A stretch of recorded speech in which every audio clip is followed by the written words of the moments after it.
Bonsoir à tous.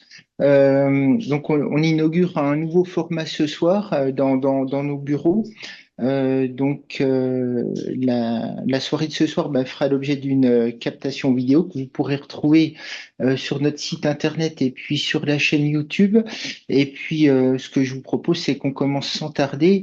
Donc, on a la chance ce soir de recevoir le docteur Anaïs Girard, qui est médecin généraliste à Poligny, et puis Bilitis Faucheux, qui est diététicienne à Montmoreau et puis qui est coordinatrice de la maison de santé de Poligny.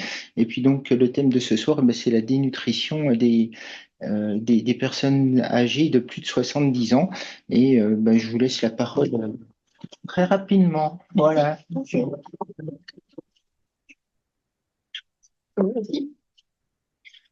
Avant, j'aimerais bien juste qu'on fasse un tour pour savoir quelles sont vos professions.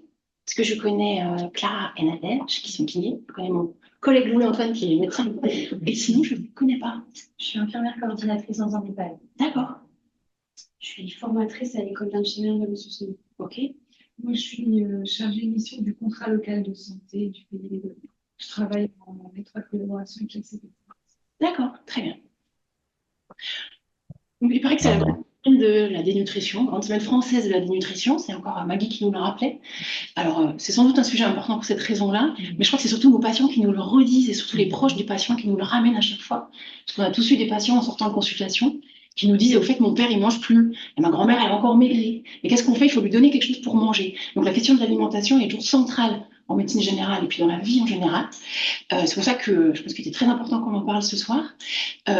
Alors, comme vous le verrez, je me suis permis des libertés illustratives pour cette intervention, parce que déjà, ça me fait un grand plaisir, parce que j'ai quand même préparé pendant mes vacances, donc il fallait quand même allier l'utile à l'agréable. Et puis, c'est pour vous montrer que l'alimentation est bien entendu un sujet qui va dépasser largement le champ de la médecine, et c'est finalement un sujet assez peu médical. Merci. Donc, on va aborder, bon, ça c'est un peu notre plan, en fait, on va partir de cas cliniques qu'on a rencontrés en médecine générale ou en consultation de diététique, par Bilitis, on en parlera, on a 3 petits cas cliniques à vous présenter, et ce qui va nous permettre après de poser des questions. En gros, on n'a pas réussi à résoudre ces cas cliniques, c'était embêtant, ça nous a posé des questions, et à partir de là, on va essayer de définir ensemble ce que c'est que la nutrition d'une personne âgée en bonne santé, comment rester en bonne santé, comment bien vieillir, parce que c'est aussi une des grandes questions de nos patients et des proches de nos patients. Qu'est-ce que je lui donne à manger? Qu'est-ce que je dois manger pour continuer de bien vieillir? On définira ensuite la fragilité.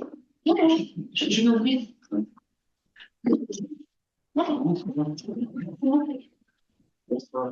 Bonsoir. On définira ensuite, bonsoir. Vous êtes? Moi, je Léo, la pharmacie du Salut. Justement, je viens de terminer, donc j'arrive maintenant. On définira ensuite ce qu'est la fragilité, qu'est-ce qu'une personne âgée fragile, et puis ensuite, avec l'aide de Bilitis, on verra quelles sont, qu'est-ce que c'est vraiment la dénutrition, quelles en sont les causes, quelles en sont les situations qui doivent nous alerter, et puis comment finalement enrichir, comment améliorer une alimentation. Une toute petite diapo, il y en aura une seule sur les compléments nutritionnels oraux, parce que finalement, c'est pas si important que ça, même si on a toujours l'impression que c'est vraiment le sujet le plus important, c'est ce que les patients veulent, ce que les proches souhaitent, c'est finalement quelque chose d'assez peu important. On parlera de l'hydratation, et on finira, et là vous êtes tombé dans une embuscade, parce qu'on finira par une dégustation de compléments nutritionnels oraux, parce qu'on s'est dit que c'était important avec Bilitis quand même qu'on sache quand même qu'on prescrit aux patients, qu'on leur demande de manger transitoirement plus longtemps. Et Bilitis m'expliquait que, en gros, les qualités gustatives, organoleptiques et la palatabilité de ces aliments, c'est quand même fortement amélioré. Donc, je suis aussi impatiente de découvrir parce que j'en ai toujours eu un très mauvais souvenir.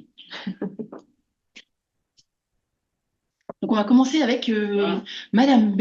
Je vais juste me mettre là parce qu'en fait, je ne pas très bien. Excuse-moi.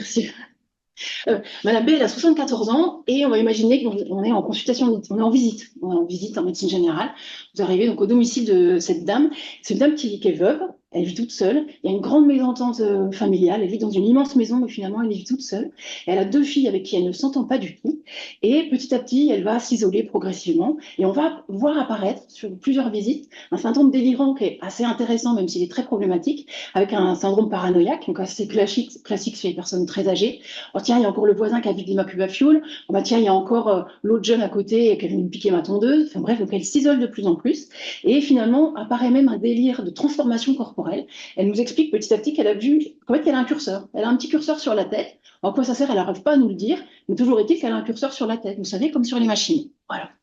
Petit à petit, donc, apparaît ce qu'on appelle une incurie, c'est-à-dire l'incapacité de prendre soin d'elle. Elle ne se lave pas, elle ne se lève quasiment plus, elle apparaît vraiment très sale, elle prend quasiment plus ses médicaments.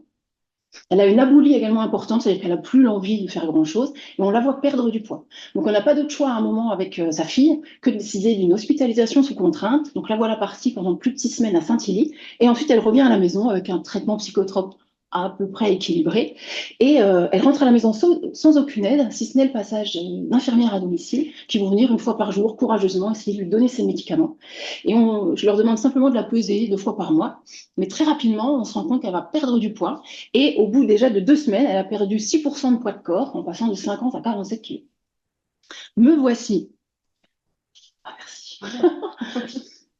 Me voici dans sa cuisine. Alors c'est toujours, pour nous, médecins généralistes, c'est pas facile d'évaluer l'état nutritionnel d'une personne à la maison. Donc on a souvent tendance à visiter les cuisines pour voir exactement comment ça se passe. Donc là, c'est la cuisine de Madame B. Donc en fait, vous voyez qu'elle a une cuisine qui sert a priori à tout sauf à cuisiner. Elle a rangé plein de choses sur sa gazinière. Elle a rangé énormément de... Enfin, je sais pas si c'est vraiment rangé, mais en tout cas, il y a une accumulation de bazar. Et en fait, son four s'est transformé en placard. Le four est rempli, mais c'est pour y ranger des grosses casseroles. Alors je me dis, c'est normal qu'elle ne mange pas quand même, si elle n'a rien à manger dans sa maison, et si sa gazinière est si remplie, enfin, s'il y a tant de bazar, c'est normal qu'elle ne mange pas. Et là, j'ouvre son frigo, et là, attention. Et voilà le frigo de Madame B qui m'a vraiment surpris, parce que franchement, il y a tout. Il y a tout ce qu'il faut qu'on peut rêver dans le frigo d'une personne âgée. Il y a des œufs, et c'est que des trucs qui n'étaient pas périmés en plus. Il y a des yaourts, il y a même une petite bouteille de crément en haut à gauche, il y a des boîtes de conserve, il y a du beurre, il y a du jambon. Bref, c'est un frigo qui est quand même extrêmement intéressant.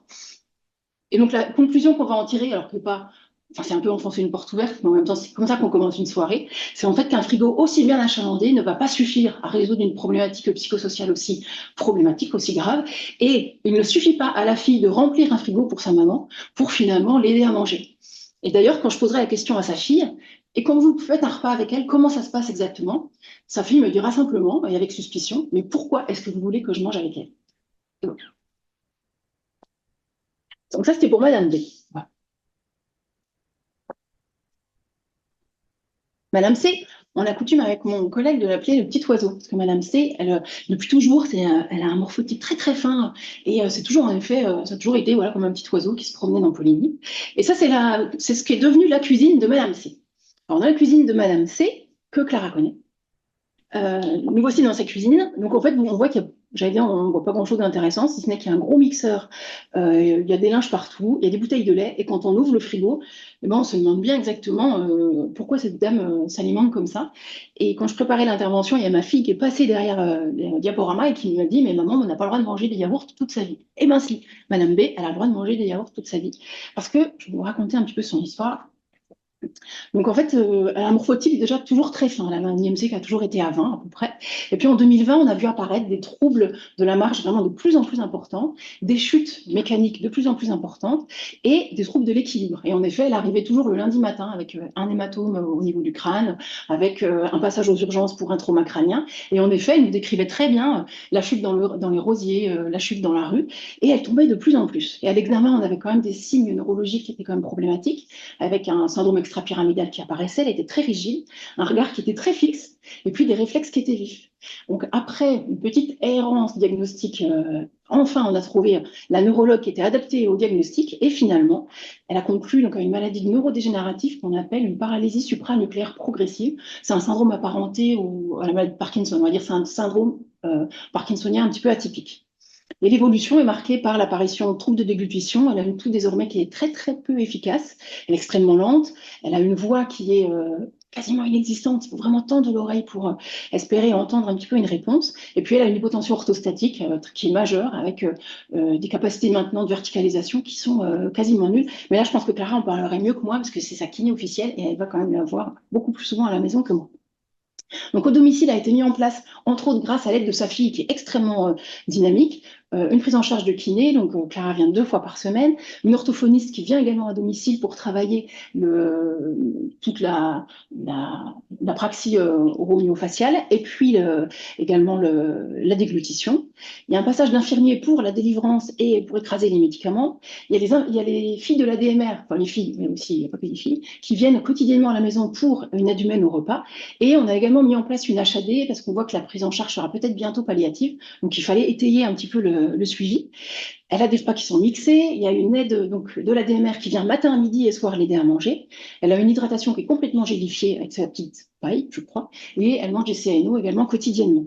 Actuellement, ce qui nous pose problème, c'est qu'on voit qu'elle perd du poids. Alors, on ne peut pas la chiffrer. C'est d'ailleurs ce qui pose aussi problème, c'est qu'on voit au doigt mouillé à peu près qu'elle a perdu du poids, mais on ne peut pas vraiment le chiffrer. On voit en tout cas qu'elle est beaucoup plus faible. Et ce qui nous pose aussi problème, et ce que Clara me rappelait, c'est qu'elle a une hydratation qui est maintenant évaluée à 200 ml d'eau par jour en comptant toutes les eaux gélifiées. Autant dire pas grand-chose, surtout en contexte de forte chaleur. Et la question, c'est comment est-ce qu'on peut accompagner au mieux cette dame maintenant dans ces circonstances-là. Voilà. Je laisse Bilitis. Hop. Donc ça, c'est un patient que moi j'ai suivi, ça fait un peu plus de 2 ans que je le suis. Donc c'est un monsieur qui est venu me voir suite à une chirurgie. En fait, il a subi une diversion duodénale. En fait, il avait depuis 2 ans un reflux important, des vomissements, avec une hernie hiatale et une nécrose de l'estomac. Et donc le chirurgien lui a proposé cette opération. Ça ressemble, c'est une opération assez similaire aux chirurgies bariatriques pour les personnes qui sont en situation d'obésité. Donc en fait, on le voit sur le schéma, on coupe une partie de l'estomac et puis il y a une partie du duodénum en fait qui est décrochée, ce qui permet du coup de dissocier la digestion, le circuit des sucs digestifs et le circuit des aliments. Et donc, du coup, ce qui diminue de façon importante la digestion des aliments. Et après, ça se retrouve, les deux tuyaux, entre guillemets, se retrouvent au niveau du côlon.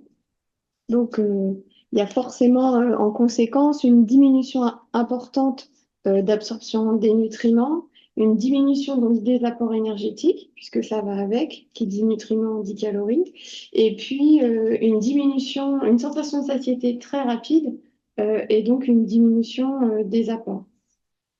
La sensation de satiété qui est très rapide est due à la diminution du volume de l'estomac, principalement. Le motif de la prise en charge de ce monsieur, donc c'était plutôt prévenir de la dénutrition. Quand il est arrivé, il n'y avait pas de diagnostic de dénutrition posé par le chirurgien. C'était le chirurgien qui voulait qu'il voit une diététicienne. En sachant que ce monsieur avait, alors j'ai pas le poids avant la chirurgie parce que je l'ai vu qu'après, mais dès le premier rendez-vous, qui était 1 ou 2 mois après son opération, il avait encore un IMC assez fort à 32, plus de 32 kg par mètre carré. Donc, ce monsieur, quand je l'ai reçu en consultation, qu'est-ce qu'il m'expliquait? Il m'expliquait qu'il avait du coup pas de sensation de faim, mais que c'était à la base quelqu'un qui adore manger, qu'il a peur de vomir, parce qu'il a quand même vomi pendant 2 ans, et puis il avait peur de l'anorexie. C'était ses mots, vraiment, c'était sa grande peur. Il est très vite rassasié. Pardon.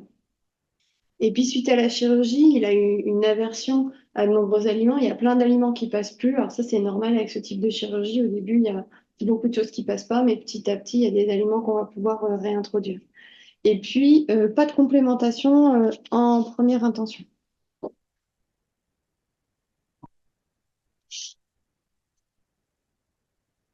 Donc après cette petite présentation des cas cliniques, on va vous présenter un petit peu la partie théorique. On va voir en théorie qu'est-ce qu'on trouve dans la littérature au niveau des conseils alimentaires. En premier lieu, pour la personne âgée, on va retrouver les recommandations du PNNS, Programme national nutrition santé. Est-ce que vous savez un petit peu ce qu'on va y trouver comme recommandation au niveau de l'alimentation? Qu'est-ce qu'on doit manger plus? Qu'est-ce qu'on doit manger moins? On les entend tous les jours. Je vous donne un produit laitier. Bon, un peu moins gras, plus de produits laitiers. Ouais, Ouais. salé. Les légumes. Des fruits et légumes, surtout. Plaisir, non? Le plaisir, ouais. Mais il n'est pas dans les recommandations, mais on pourrait les mettre. On pourrait les mettre. Je l'ai mis là. Donc, du coup, je ne sais pas si vous les voyez bien, si c'est assez grand. Donc, du coup, vous avez 3 phases. Ce qu'on va augmenter, il conseille d'augmenter notre consommation de légumes secs à 2 fois par semaine. On n'en consomme pas assez. D'augmenter la consommation de fruits et légumes, 5 fruits et légumes par jour. Augmenter la consommation de fruits à coque. Donc, les fruits à coque sont tout ce qui est noix, noisettes, amandes. Pratiquer au moins 30 minutes d'activité physique par jour et puis favoriser le fait maison. Aller vers, c'est petit à petit s'en rapprocher, en fait, favoriser tout ce qui est céréales complètes, favoriser les aliments de saison, augmenter notre consommation de poissons gras et poissons maigres en alternance, favoriser le bio, favoriser les huiles végétales et puis les produits laitiers, 2 produits laitiers par jour. Et puis réduire la consommation de charcuterie, les produits sucrés, gras et salés, l'alcool et réduire la consommation de viande. Et réduire le temps passé assis en termes d'activité physique. Et puis il y a une petite partie sur le Nutri-Score, en fait, qui peut être une indication sur les produits industriels à titre de qualité. Donc, qu'en est-il du sujet âgé?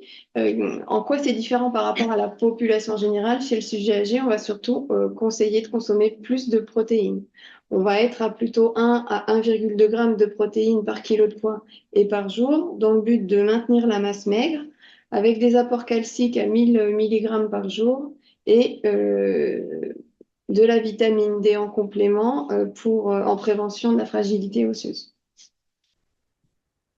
Les erreurs diététiques les plus répandues chez les personnes âgées, ça va être la consommation de protéines, animales ou végétales. Ils ont tendance à dire bah, je bouge plus, donc je mange moins, j'ai besoin qu'une soupe le soir. Ça, c'est des choses qu'on entend souvent.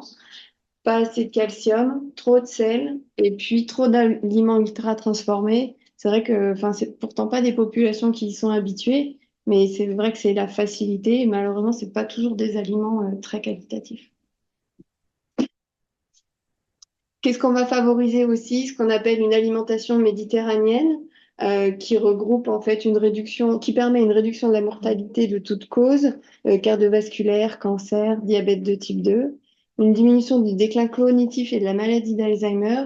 Et puis les grands principes, en fait, en gros, on retrouve ce qu'on vient de dire sur le PNNS, hein. C'est les aliments frais, les légumes colorés, les légumineuses. Donc c'est ce que j'ai appelé les légumes secs, c'est pareil.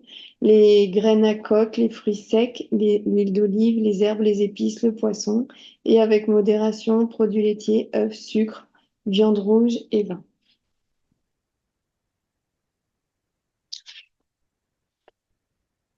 On a parlé des personnes âgées qui vieillissent relativement bien. Là, on va vraiment définir la fragilité. Parce qu'une personne âgée fragile, on va devoir avoir une attention particulière justement au support nutritionnel. Alors, qu'est-ce que c'est la fragilité? Eh bien, ça va être une personne qui va avoir une vitesse de marche moins importante, dont la force musculaire et la masse musculaire va également être en train de diminuer, qui va perdre du poids, qui a moins d'activité physique et qui va elle-même dire qu'elle a un sentiment de fatigue qui est plus intense. Quelqu'un qui vous dit spontanément « je suis fatigué, j'en peux plus », ça peut déjà le classer à l'intérieur d'une catégorie de population plus fragile. Et quand on est plus fragile, on risque de tomber, on risque d'aller en maison de retraite et pire, on risque de mourir, pour te jure. Et dans ces cas-là, on sait que le statut nutritionnel est souvent défaillant et donc les conseils, c'est on augmente encore plus. Il faut encore augmenter plus l'apport protéique. Donc on n'est pas à 1 gramme, on est à 1,2 g par kilo et par jour. Donc on va voir après une petite estimation chiffrée de ce que ça fait. Donc il faut quand même... il faut y aller, hein, aux protéines. L'apport en vitamine D également, et puis l'intérêt d'exercice physique supervisé, donc on va appeler de l'APA ou de l'exercice que la famille peut également aider à faire, et surtout des exercices de résistance qui sont importants. C'est pas spécialement le travail d'endurance qui va être renforcé chez les personnes très âgées, mais c'est plutôt du travail de renforcement musculaire, d'élevé de chaise, d'élevé de petits poids, etc. On vous a fait un petit exemple de ration journalière en fait pour une personne. Donc vous avez dans la partie bleue la liste principale des aliments qui vont apporter des protéines avec leur teneur en protéines. On a fait l'exemple pour une patiente de 50 kg. Donc pour 1,2 g de protéines par kilo et par jour. on avait un objectif à 60 grammes du coup de protéines. Par exemple, un pot de skyr, donc ce sont des laitages qui sont riches en protéines en fait. Une poignée de noix dans la matinée, un filet de poulet à midi, une tartine de pain avec du fromage dans l'après-midi, une assiette de pâtes et un œuf le soir, en dîner en fait. Ça paraît peut-être pas beaucoup, mais pour une personne âgée qui fait 50 kilos, c'est déjà pas mal en termes d'apport. Donc voilà. Et imaginez si c'est une personne en situation de surpoids qui est dénutrie, qui fait 80-100 kilos, bah, même 100 kilos, on double les rations, mais là, c'est d'autant plus compliqué.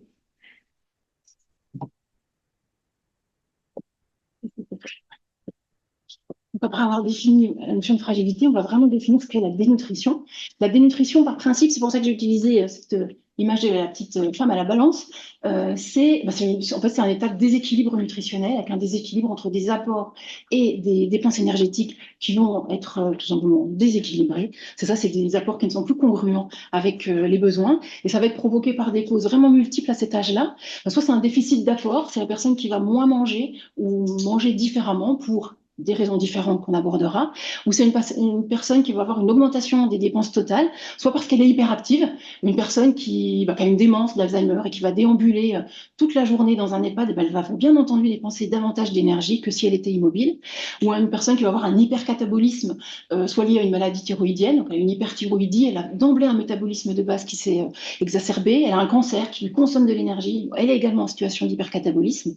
Et l'autre cause, c'est bien entendu l'augmentation des pertes énergétiques, donc c'est surtout les problèmes digestifs dont vont souffrir les personnes âgées. Donc souvent, c'est des diarrhées chroniques, soit des diarrhées médicamenteuses, des diarrhées parfois infectieuses, mais souvent des colites à collagène ou d'autres causes de diarrhée qu'on peut voir chez les personnes âgées. Non, c'était toi, c'était moi. C'était toi. C'était moi. Ah oui. On a tous entendu parler sans doute pendant le cours de la fameuse spirale. Le moment où ça commence à tourner, tourner, et il ne faut pas trop que ça descende parce qu'il y a un moment où c'est irréversible. Et la spirale elle existe pour la cascade gériatrique de la chute. On peut faire des spirales en gériatrie pour plein de choses. Donc ça, c'est la cascade vraiment de la dénutrition. Donc on part en fait d'une personne qui présente ce déséquilibre d'apport et de dépenses dont on parlait au départ. Elle arrive dans un contexte donc dénutrie. Elle va s'amaigrir, elle va être fatiguée, elle va moins bien manger. Et à ce moment-là, c'est parti. Elle a un déficit immunitaire, sa masse musculaire va diminuer, on va commencer à voir apparaître des petites infections urinaires, au début sans grandes inquiétudes, et puis qui peuvent être de plus en plus fréquentes et de plus en plus problématiques, des troubles psychiques, une personne qui va devenir déprimée, qui va être anxieuse ou très confuse avec une inversion de rythme par exemple, des infections respiratoires, c'est l'accumulation de bronchites ou d'épisodes viraux ou infections en période hivernale, et alors là attention, on arrive sur les escarres, donc un patient qui commence à avoir des escarres, on n'est pas très loin de l'irréversibilité d'un problème nutritionnel, un patient qui va tomber, qui finalement va se grabatiser. Donc ce qu'il faut à tout prix éviter, bien entendu, c'est d'arriver dans le critère irréversible. Ce qu'il faudrait bien entendu éviter d'emblée, c'est d'entrer dans la spirale. Alors comment on définit la dénutrition ? J'étais contente de faire cette formation parce que franchement, je ne savais pas. Je ne savais pas. En fait, la dénutrition, ça associe donc un critère phénotypique, c'est-à-dire on remarque qu'une personne a perdu du poids ou qu'elle a un IMC faible ou qu'elle a une sarcopénie, c'est-à-dire une diminution de la masse musculaire. Et on associe à ça un critère étiologique. Ah bah oui, elle a beaucoup moins mangé ces derniers temps, elle a une absorption réduite pour des problèmes digestifs, ou alors elle a une maladie aiguë ou une maladie chronique, et c'est pour cette raison-là qu'elle est en train de perdre du poids.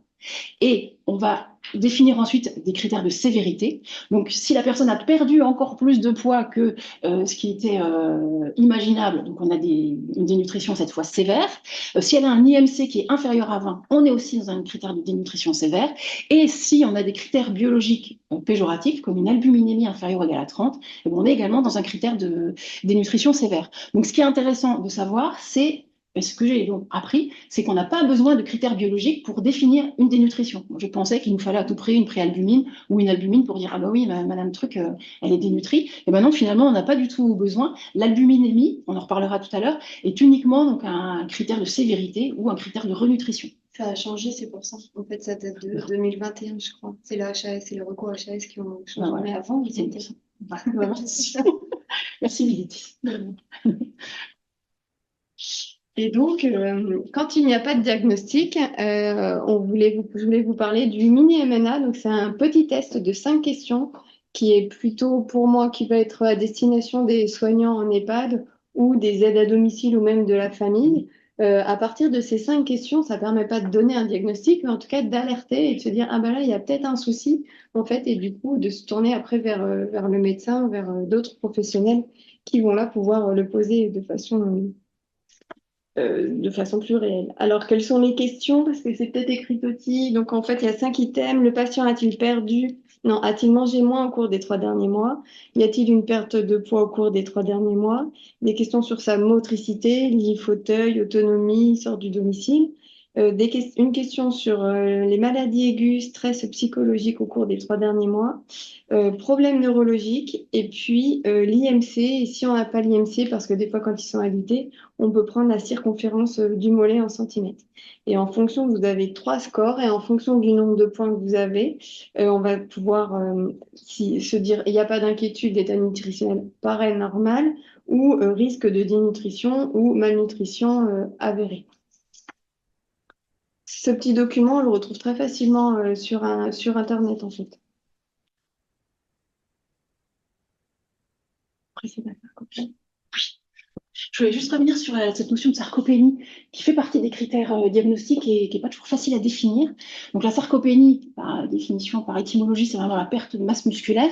Et en fait, c'est une diminution progressive et tout à fait physiologique de la force musculaire, de la masse musculaire et de la performance physique chez un patient gériatrique. Donc ça nous arrivera tous un jour ou l'autre, c'est physiologique. La sarcopénie, c'est normal de perdre en effet ces capacités-là. La question, c'est en effet à quel degré est-ce qu'on juge que c'est délétère. Donc moi, ce qui me posait question, c'est que on a vu dans la diapo précédente que pour poser un diagnostic de dénutrition, soit c'était une perte de poids, soit c'était un IMC faible, soit c'était une sarcopénie confirmée. Mais comment je fais, moi, pour définir si le patient est en sarcopénie ou pas?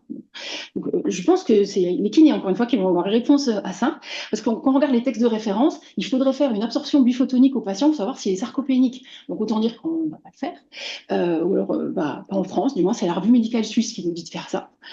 Soit on peut faire des bioimpédances, c'est-à-dire des impédances métrie pour c'est peut-être sans doute un peu plus accessible, mais encore au domicile du patient, c'est pas facile.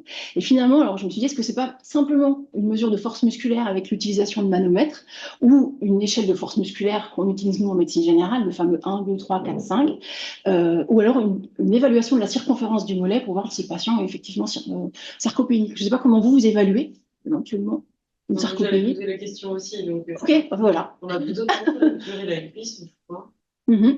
En tout cas, pour évaluer la masse musculaire. Parce que nous, en médecine générale, des patients gériatriques ont quand même très souvent des œdèmes. Et je trouvais que c'était problématique quand même d'évaluer d'évaluer une sarcopénie sur une circonférence de mollet qui était d'emblée surestimée. Donc plutôt des circonférences de cuisse. C'est ça? Et le pli cutané aussi ou pas? Ah non, c'est plutôt la déshydratation. Ah, sauf. Ouais. Je sais pas. Ouais, mais sinon, c'est plutôt un pli adipeux. Ouais. J'ai une idée, je sais pas si. Et des manomètres, vous en avez utilisé, vous, pour. Non. Non. D'accord. Mais je pense pas que ce soit inintéressant. D'accord. Je me demandais notamment pour cette Madame B qui a, on en parlera après, qui a cette maladie neurodégénérative, comment est-ce qu'on évalue? On le voit, on voit, ça va pas, on se dit bien, enfin ça va pas dans le bon sens, mais est-ce qu'il y a des critères objectifs pour évaluer ça? C'est un peu Il y a beaucoup de patients gériatriques qui tiennent pas debout qu'on ne peut pas peser. Exactement, tout à fait. Ouais. Donc ça, c'était voilà, un peu la question de la sarcopénie. Je voulais juste aussi revenir rapidement sur l'histoire des marqueurs biologiques, dont je croyais au départ qu'ils étaient nécessaires au diagnostic, et non, pas du tout. Donc c'est préalbumine et albumine qu'on peut être tenté d'utiliser. Donc il faut savoir qu'aucun n'est vraiment spécifique, puisqu'ils vont varier énormément selon le volume sanguin du patient, selon l'inflammation. Un patient qui a une CRP élevée, il va avoir également une albumine ou une préalbumine qui vont être modifiées. Ça va bouger aussi en situation d'agression, en situation d'infection aiguë. Et la préalbumine, en plus, elle va être modifiée avec les hyperthyroïdies, avec les fuites protéiques ou de maladies rénales, et avec les maladies, les insuffisances hépatocellulaires. Autant dire que ce n'est pas du tout des critères spécifiques. Ce qu'on peut simplement attendre, c'est un intérêt en suivi nutritionnel par rapport à leur demi-vie. Donc c'est là où la préalbumine peut être intéressante parce qu'elle a une demi-vie très courte, de 2 jours, et donc elle va varier très rapidement, soit à la hausse, et donc on se dit tiens, il y a des bons critères de renutrition, soit à la baisse, et donc c'est un critère de gravité de dénutrition. Mais encore une fois, ce n'est pas un critère diagnostique. Alors, les situations de dénutrition à risque, on a évidemment l'état bucco-dentaire, l'hyposalie, l'hypocalie, c'est le manque de salive, un foyer infectieux, des troubles de la mastication, des repas mixés, en fait, une texture mixée enfin, c'est pas que la texture mixée va induire la dénutrition, mais si, parce qu'en fait, enfin, c'est secondaire, elle va diminuer l'envie de manger, c'est pas toujours appétant, c'est pas très varié, et puis on tourne vite en rond, donc du coup, c'est un risque de dénutrition, même si parfois on est obligé d'arriver à ce type de texture. Les troubles de la déglutition avec une gravité potentielle immédiate, surtout en cas de maladie neurologique ou musculaire. Pour ça, il faut penser aussi également au suivi aux orthophonistes, en fait, qui jouent un rôle important dans la dénutrition en cas de trouble de la déglutition. On a la chance d'avoir une kiné à Poligny qui fait uniquement du domicile, donc qui voit Madame B. Oui, c'est ça, qui voit Madame B. Et puis, autre situation à risque, la dysgeusie, la dysosmie, c'est les troubles du goût et les troubles de l'odorat, avec donc une modification des cellules gustatives qui est normale liée à l'âge, mais qui n'est pas forcément favorable à l'appétit, et une diminution du seuil de la réception du sucré et du salé. C'est pour ça qu'ils ont tendance à avoir beaucoup, avec l'âge, plus d'appétence pour le sucré ou salé beaucoup plus que dans le passé.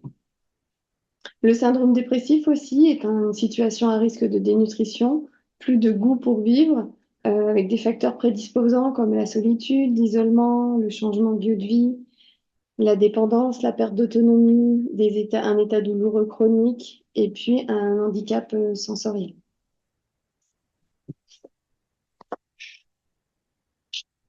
D'autres situations à risque de dénutrition, ça va être bien entendu les maladies cancéreuses, grand pourvoyeur de problèmes à risque de dénutrition, parce que bien entendu, ça va enclencher des perturbations métaboliques avec une maladie qui va consommer par elle-même énormément d'énergie, donc un patient qui risque de se dénutrir. Les dépenses énergétiques augmentent. On a aussi des patients qui vont bien entendu moins bien manger. Alors, pour plein de raisons particulières, soit parce qu'ils ont des médicaments, tout simplement des chimios qui vont leur donner des mucites incroyables, ou alors ils ont même une maladie elle-même qui fait mal, un cancer du pancréas, ça donne pas très envie de manger parce qu'on a bien entendu extrêmement mal. Les perturbations du goût également liées aux médicaments utilisés, et bien entendu la iatrogénie des patients qui sortent de chimio, qui ont le cœur au bord des lèvres, qui ont envie de vomir tout le temps. Bien entendu, on va constater donc très rapidement une carence d'apport, une augmentation des dépenses, et des patients qui risquent de se dénutrir très rapidement. Donc la question nutritionnelle serait quasiment à aborder au moment d'une consultation diagnostique de maladie cancéreuse. On le fait rarement parce qu'on a quand même tellement d'autres choses à aborder, mais je pense que ce serait intéressant de pouvoir, avant même d'avoir un patient qui perd du poids, pouvoir lui donner des conseils, on va dire, de bon sens, mais pour qu'il soit bien vigilant sur la qualité alimentaire en début de traitement. Et une autre grande situation à risque de dénutrition, c'est bien entendu les patients déments. Donc un patient dément, il va avoir des troubles de l'humeur, il va être anxieux, il va être confus, il va être perdu dans l'organisation de la journée et il va tout simplement ne pas avoir envie de manger ou oublier de manger. S'il a des troubles du comportement avec des apraxies, s'il n'arrive plus à se servir d'un couteau ou d'une fourchette, bien entendu, ça va être très problématique au moment du repas. S'il est désorienté, on imagine un patient dans sa cuisine chez lui, c'est plus exactement si c'est la cuisine, si c'est la chambre, si c'est la salle de bain, et puis de toute façon, à quoi bon? Et les patients qui souffrent également de dyspraxie, je pense qu'il y a une petite erreur une dyspraxie oropharyngienne ou des dyspraxies buccales, tout simplement. Il n'arrive plus à mâcher. Ça, c'est souvent les proches ou les soignants qui nous le disent. Ils nous disent, mais il le fait tourner dans la bouche et puis il n'avale pas. Bah ouais, il n'avale pas. Et donc, en effet, c'est problématique à ce moment-là. Et les patients déments sont bien entendu, comme je vous le disais tout à l'heure, beaucoup plus hyperactifs. Ils vont être agités, ils vont déambuler et encore une fois, ils vont dépenser davantage d'énergie pour ce métabolisme de marche qu'ils ont mis en place. Et enfin, j'ai une affection toute particulière pour cette petite peinture que je tiens à vous montrer, qui est une peinture de Paola Modersohn-Becker. Et je trouve elle a vraiment saisi le grand âge. Et on n'a pas beaucoup de belles représentations de la vieillesse dans l'art. Je serais satisfaite si vous me montriez. Mais je trouve que elle est d'une douceur et j'ai l'impression qu'elle a tout compris. C'était une très jeune peintre. Là, je pense qu'elle avait 27 ans quand elle a peint ça. Mais elle a vraiment une très belle peinture. Et donc, on peut imaginer que cette dame, toute perdue dans ses pensées, en fait, elle a mal. Et bien entendu, si on a mal quelque part, si on a mal parce qu'on a un cancer du pancréas, encore une fois, si on a mal parce qu'on a un abcès dentaire, simplement, bien entendu, on a quand même moins faim. On peut imaginer que cette petite dame, elle a pris également plein de médicaments. Elle est comme tous nos patients gériatriques qui sont quand même fortement polymédiqués. Je vois le pharmacien qui acquiesce et qui doit lire en effet des listes de 5, 6, 7 médicaments. Et on sait qu'on a de nombreux médicaments qui vont couper l'appétit. Je pense par exemple au nouveau traitement du diabète.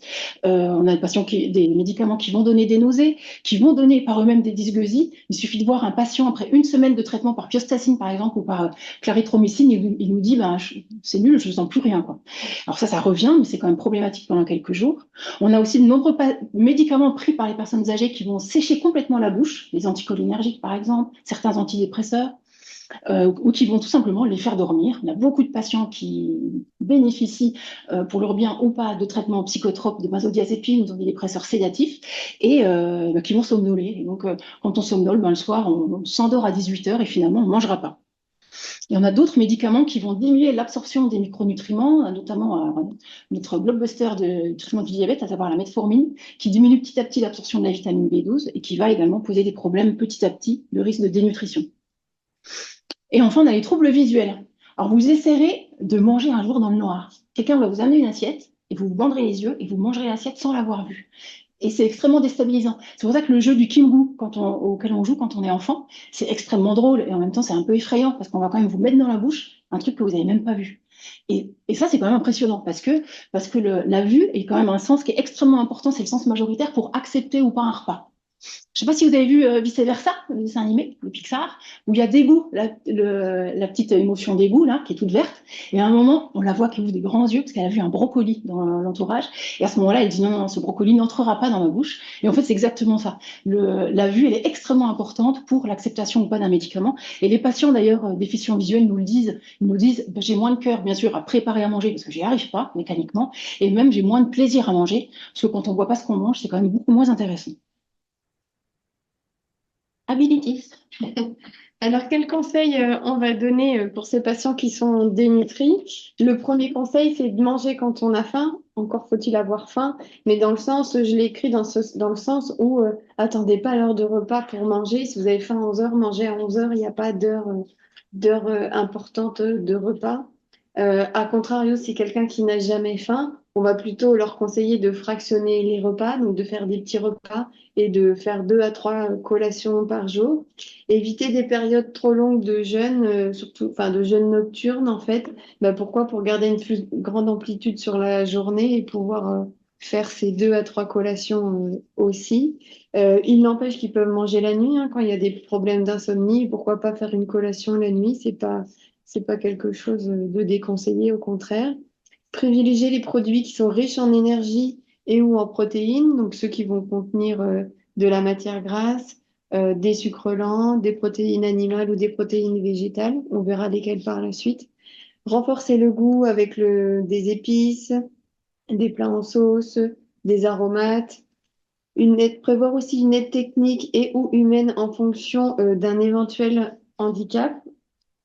Donc, ça peut être une aide humaine, comme je l'ai dit, ou aussi une aide matérielle, avec des assiettes antidérapantes, avec des fourchettes ergonomiques pour les aider à manger quand ils sont seuls. Et puis, un environnement agréable au moment du repas, se poser, se mettre à table. Je pense souvent aux personnes qui sont livrées par les ADMR en barquette et qui mangent dans leur barquette, en fait. Non, mettez la table, faites-vous une petite assiette, prenez une cuillère pour vous servir dans votre assiette pour redynamiser, retrouver un petit peu de convivialité, même quand on est tout seul pour manger. Être à table, qu'est-ce que j'avais mis d'autre? Et puis ne pas manger dans une barquette. Effectivement, l'alimentation est avant tout un moment de partage. Qu'est-ce qu'on va faire aussi? On va essayer de remplir les placards avec plutôt des aliments non périssables, du lait, du miel, des biscuits secs. Préférer les petits conditionnements parce que du coup, ça se périme plus facilement. Faire régulièrement le tri dans le frigo. Ils ont pas souvent l'automatisme de le faire. De passer les produits en courte date devant, en plus longue date derrière. Vérifier la température du frigo aussi et du congélateur. Et puis, à défaut d'une autre solution, proposer la livraison de repas qui est quand même une bonne solution quand il n'y a pas suffisamment d'aide pour l'alimentation. Donc, en premier lieu, comme on disait tout à l'heure, en première intention, on va pas forcément mettre des compléments nutritionnels, mais plutôt enrichir l'alimentation. Alors, enrichir, ça veut dire quoi? Ça veut dire qu'on va essayer d'augmenter l'apport énergétique d'un repas sans augmenter son volume.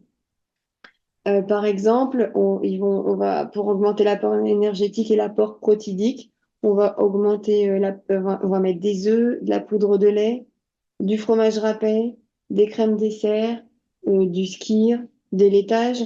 En fait, tout simplement, par exemple, quand ils ont une texture mixée, mettre un œuf mixé dedans, de mettre de la poudre de lait dans une compote, du fromage dans une purée, des petits fromages portions qu'on va mettre dans une purée, dans une soupe ou sur des pâtes, etc. Donc, vous voyez, on enrichit sans augmenter franchement le volume. Du jambon mixé aussi, c'est des choses qui sont très appréciées parce que c'est très salé. On peut aussi enrichir l'alimentation en complétant avec plus de légumes secs, puisqu'on est sur un apport en amidon et protéines végétales, avec des poudres de protéines aussi industrielles. C'est des poudres de lait qui sont plus enrichies encore en protéines.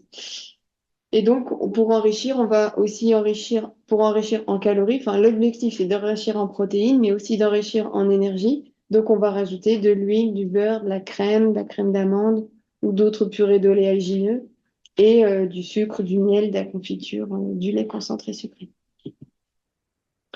Quelle alimentation proposer? Ben là, on avait mis quelques exemples de menus.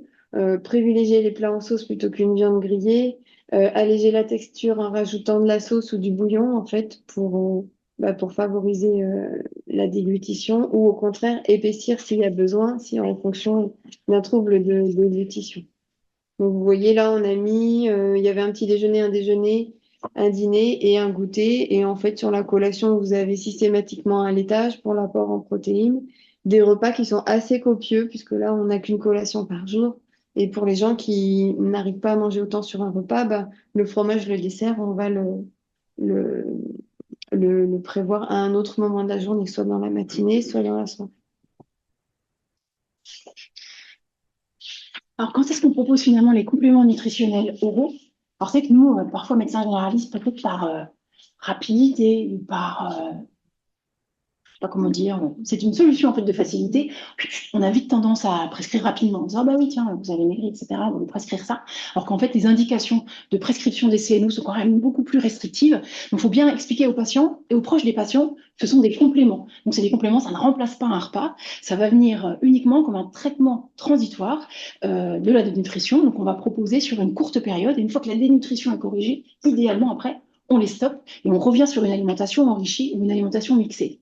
Idéalement, on les propose après 2 semaines d'échec d'alimentation enrichie, sur les critères que Bilitis a définis tout à l'heure, ou alors d'emblée, si on a des critères de dénutrition sévères, un patient qui a vraiment trop maigri, un patient qui a un IMC qui est vraiment trop faible, ou qui a vraiment des critères biologiques vraiment très très bas. Et l'objectif, c'est d'ajouter donc à l'alimentation habituelle 400 kilocalories ou l'équivalent en fait, de 30 grammes de protéines par jour, c'est-à-dire en gros 2 unités par jour, en sachant, et ça aussi j'ai découvert, qu'on a des différences de compléments nutritionnels qui sont majeures. On a des compléments qui sont des fois à 8 ou 9 grammes, on a des compléments à 29 grammes. Donc je me dis peut-être même qu'en prescrivant, nous, médecins, on pourrait quasiment noter à peu près combien de grammes de protéines on veut par jour, et puis après on laisse au pharmacien le soin de choisir le produit, et on laisse à la famille et aux patients le soin de choisir le goût, la texture ou la galénique, si on peut dire, du complément nutritionnel qu'il veut prendre. Et quid alors de l'hydratation? On a vu qu'un patient qui a du mal à avaler, bien entendu, il va avoir du mal à boire et à s'hydrater. Donc l'eau reste bien entendu la seule boisson indispensable. Un patient qui a des troubles de déglutition, on va avant tout proposer de boire de l'eau gazeuse parce que le piqueté des petites bulles en fond de gorge va stimuler en fait le réflexe de déglutition. On va également proposer des gélifiants, donc à base de pectine de fruits ou d'agar-agar. On peut bien entendu aromatiser avec du sirop. Et il faut vraiment faciliter l'accès à l'eau. Il faut vraiment qu'il y ait tout le temps un verre avec une paille qui soit disponible. Et il faut aider le mécanisme de déglutition. Donc on évitera, vous pouvez me corriger parce que je ne suis pas experte en la matière, mais on évitera donc les verres canards qui obligent une déglutition vraiment, la tête vraiment en l'air. Et on préférera les verres avec une paille qui permettent de boire vraiment sur une position physiologique de déglutition. Et bien sûr, on varie les plaisirs, parce que boire 2 litres d'eau par jour, ben, pour tout le monde et pour nous aussi, c'est un peu un peu répétitif. Donc, on met de la menthe, on va chercher de la verveine dans le jardin, on met du sirop, on met des jus de fruits, on boit des cafés. Alors, voilà pour l'apport théorique dont on voulait vous parler. Donc là, on va revenir sur les cas cliniques du départ. Donc, on espère que vous vous souvenez un petit peu pour voir comment, à la lumière de cet apport théorique, on va pouvoir apporter des solutions. Donc, est-ce que vous vous souvenez de Madame B qui vivait dans sa grande maison, qui a fait son délire avec son curseur, qui est rentrée à la maison, qui a perdu du poids, etc. Alors, quelles sont les propositions qu'on peut lui faire parce qu'elle a perdu beaucoup de poids? Alors, bien entendu, on lui a proposé, à elle et sa famille, le portage de repas, parce que là, c'est avant tout une problématique psychosociale. C'est pas tant une problématique médicale. Donc, il faut pouvoir amener en fait et aider Madame à se mettre à table pour manger. Donc, le portage de repas, l'aide humaine au repas. On a essayé de solliciter la DMR. On a proposé également à la fille de présenter des paniers de denrées alimentaires directement disponibles sur la table. Et c'est sûr que si vous avez un panier de fruits, même chez vous, bien entendu, vous avez un panier de fruits avec du raisin sur la table de votre cuisine, ben, toute la journée, vous allez passer dedans et vous allez manger spontanément. Alors que si le panier de fruits ben, il est tout au fond de votre frigo, ben, le raisin il va terminer au fond du frigo. Bien entendu, il faut que nous aussi, médecins généralistes, on arrive à équilibrer la timide de madame parce qu'on voit bien que c'est aussi le nerf de la guerre. Tant qu'elle sera anxieuse, déprimée, délirante, eh bien, elle va quand même avoir du mal à s'asseoir tranquillement à une table. Et finalement, on a proposé également un accueil de jour et même un accueil en EHPAD parce qu'on voit bien que c'est une situation qui dépasse la famille, qui nous dépasse et on se dit que finalement, un accueil sécurisé, familial, dans un de nos beaux EHPAD de Poligny serait finalement intéressant.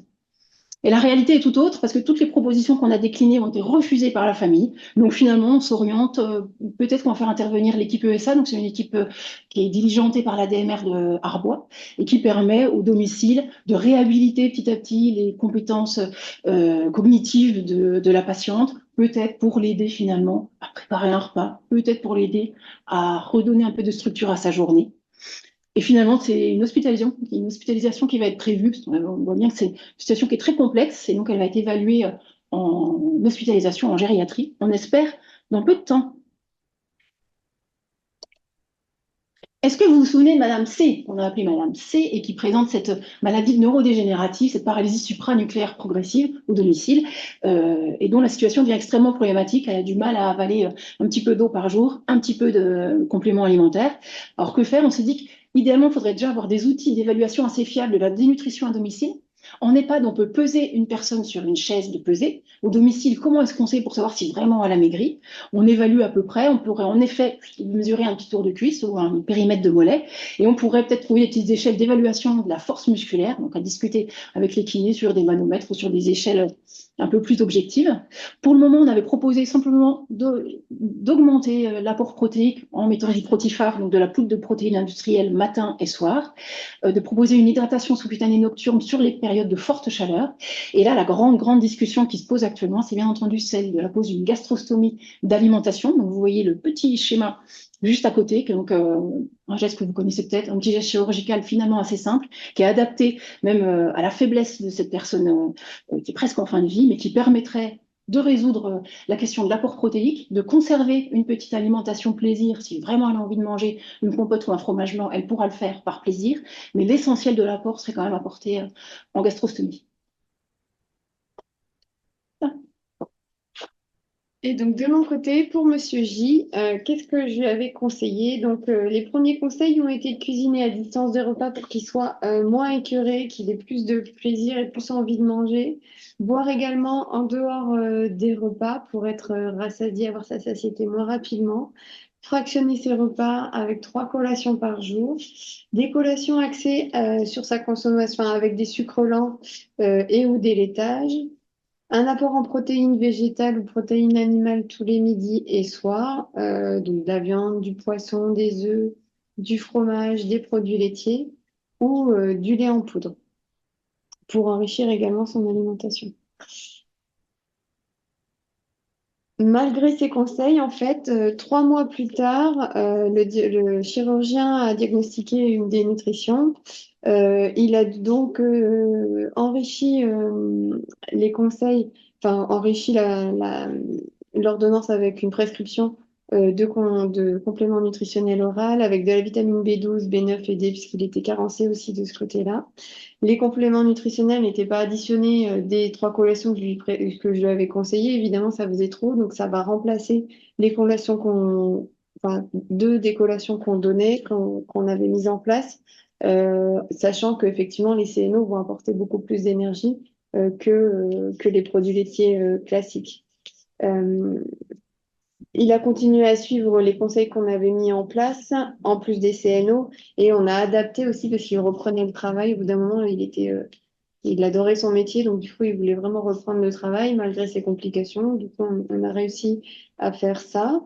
Il a continué à perdre du poids, mais beaucoup moins rapidement, mais il n'y avait plus de traces de dénutrition en fait. Et qu'est-ce que ça voulait dire? Ça veut dire que là, son apport énergétique était inférieur à ses dépenses. Donc, il avait plus de dépenses, c'est vrai qu'il avait repris une activité professionnelle, mais son apport protéique semblait être suffisant, supérieur ou égal à ses besoins.